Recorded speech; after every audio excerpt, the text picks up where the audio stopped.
আসসালামু আলাইকুম রহমতুল্লাহ বারাকাতু। আশা করি সবাই ভালো আছেন। ক্যামেরার সামনে আসলে কখনো ওইভাবে কথা বলা হয় নাই, এটাই প্রথম। যদি ভুল হয় অবশ্যই ক্ষমা করবেন।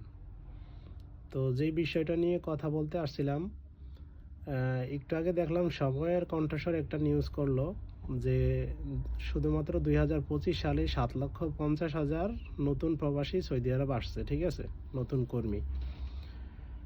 তো যাক, আলহামদুলিল্লাহ, আমরাও চাই আসুক, ঠিক আছে। দেশের রেমিটেন্স যাবে, সেটা অবশ্যই দেশের জন্য কল্যাণকর। তো সেই সাথে এই পরিসংখ্যানটা অবশ্যই করার দরকার ছিল যে 2025 সালে যারা আসছে, ঠিক আছে, তাদের কি অবস্থা, বা এখানে কয়জন বৈধ আছে, বা কারা অবৈধ আছে, কারা এখন জেলে আছে, কাদের কি অবস্থা।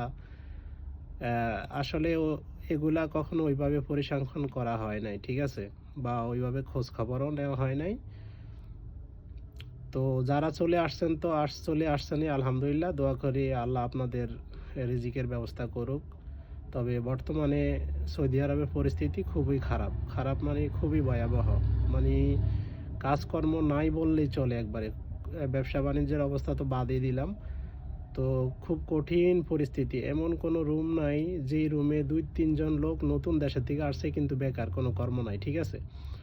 তো যাদের হয়তোবা আত্মীয় স্বজন আছে, ভাই ব্রাদার আছে, বা কেউ আছে, তারা হয়তোবা কোনোভাবে আলহামদুলিল্লাহ থাকতেছে, খাইতেছে। কিন্তু যাদের আসলে আত্মীয় স্বজন কেউই নাই, ওই দালালের গরম গরম কথায় শুনছে যে গেলেই যাওয়া মাত্রই এত টাকা বেতন, এই পরিস্থিতি, ঠিক আছে।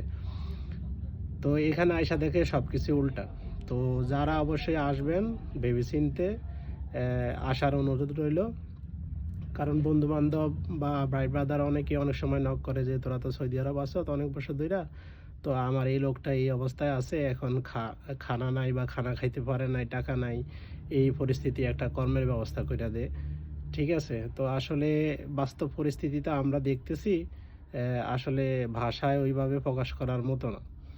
সেটা হয়তোবা নিজের চোখে দেখলে যে বোঝা যায় যে বর্তমান কি পরিস্থিতি চলতেছে। তো যারা সামনে দিয়ে হয়তোবা আসবেন, অবশ্যই হিসাব নিকাশ করে আসবেন, ঠিক আছে। যদি আপনার নিকটস্থ কোনো আত্মীয় থাকে, যে আপনার ভাই, বাবা, বা মামা, খালু, আত্মীয় স্বজন যারাই আছে, যে না, তারা আপনার নির্দিষ্ট একটা জায়গায় হয়তোবা আপনার একটা কর্ম নিয়ে দিবে, তো তাদের তো কোনো সমস্যা নাই। আর যারা দালালের গরম গরম কথা শুনে আসেন, ঠিক আছে, যে যাওয়া মাত্রই তোমার বেতন এত টাকা, তো তারা হিসাব করেই অবশ্যই আসবেন।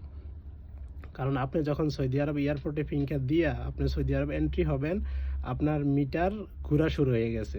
এবার আপনি কর্ম করেন আর না করেন, আপনার আইডি রিনিউ করতে হবে। আর আপনি যদি তথাকথিত যে ফ্রি ভিসা আছে, যদি ওরকম আয়সা থাকেন, তাহলে আপনারে মাস শেষে কফিলের যে পয়সাটা সেটা দিতে হবে, ঠিক আছে। আপনার আইডি রিনিউ করতে হবে, আপনার রুম ভাড়া, খানা, তারপরে আপনার নেট বিল, আনুষঙ্গিক যত খরচ আছে সব কিছুই কিন্তু আপনার বহন করতে হবে, আপনার কর্ম থাকুক আর না থাকুক, ঠিক আছে। তো বর্তমানে যে পরিস্থিতি চলতেছে খুবই ভয়াবহ। তো আসার আগে অবশ্যই হিসাব করে আসবেন, কারণ বাংলাদেশ থেকে হয়তো জনসংখ্যা বেশি, বেকার আছে, যে পাঠিয়ে দিলেই দায়মুক্ত, ঠিক আছে। কিন্তু আসার পরে যেই বর্তমান পরিস্থিতি খুবই খারাপ।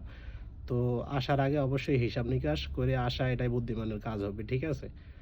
আর আমরা যে এক জাতি, আলহামদুলিল্লাহ, ঠিক আছে, আমরা তো কর্ম বলতে আসলে ওইভাবে দেশে ঘোরাফেরা করে, ঠিক আছে, ঘোরাফেরা করে অযথা সময় নষ্ট কইরা কোনো কাজকর্ম শিখে না, বাস প্রবাসে চলে আসে পাসপোর্ট বানিয়ে, যে মনে করছে যে এখানে আসলেই হয়তো কর্মটা রেডি আছে। কিন্তু এখানে পরিস্থিতি আগের হিসাব ভিন্ন, আজ থেকে 10-15 বছর আগের হিসাব তখন ভিন্ন ছিল, তখন কাজের ভালো ডিমান্ড ছিল, আসা মাত্রই হয়তো বা কাজ পাওয়া যাইতো, ঠিক আছে।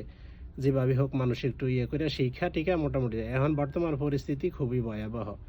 এমনভাবে লোক আসতেছে প্রত্যেকটা ফ্লাইটে, এমন কোনো বিমানে, বিমানের মধ্যে মানে প্রায় মনে করেন প্রায় হয়তো 70-80% সবাই নতুন কেউ ঢুকতেছে, আসতেছে আসতেছে আসতেছে, কিন্তু আসার পরে যে কি পরিস্থিতি হইতেছে সেটা হয়তো আমরা যারা আছি বর্তমানে দেখতেছি আর কি, যে কোনো কর্ম নাই, কিছু নাই, আসলো, দালালের কথা শুই না, দালালে আইনা ফালাই দিল এক জায়গায়, আর কোনো খোঁজ খবর নিল না, তারপরে খাওয়া নাই, কিছু নাই, হয়তো অবৈধভাবে কোনোভাবে কোনো জায়গায় কাজ করতে গেছে, বাস হয়তো পুলিশ ধইরা জেলে পাঠায় দিছে, জেলের থেকে আবার জেল টেল খাইডা খালি পায়ে জুতা টুতা ছাড়াই আবার এয়ারপোর্টে নিয়ে উঠিয়ে দিতেছে, বিমানে দেশে পাঠায় দিতেছে। ঠিক আছে, তো যারা আসবেন অবশ্যই আসার আগে 10 বার ভাববেন। ঠিক আছে, যে আমি আসলে ওখানে যাইয়া কি করব, আর আসলে আমি কি কর্মটা কি কাজটা আমি শিখছি, বা আমি কি জানি, আমার কি দক্ষতা আছে।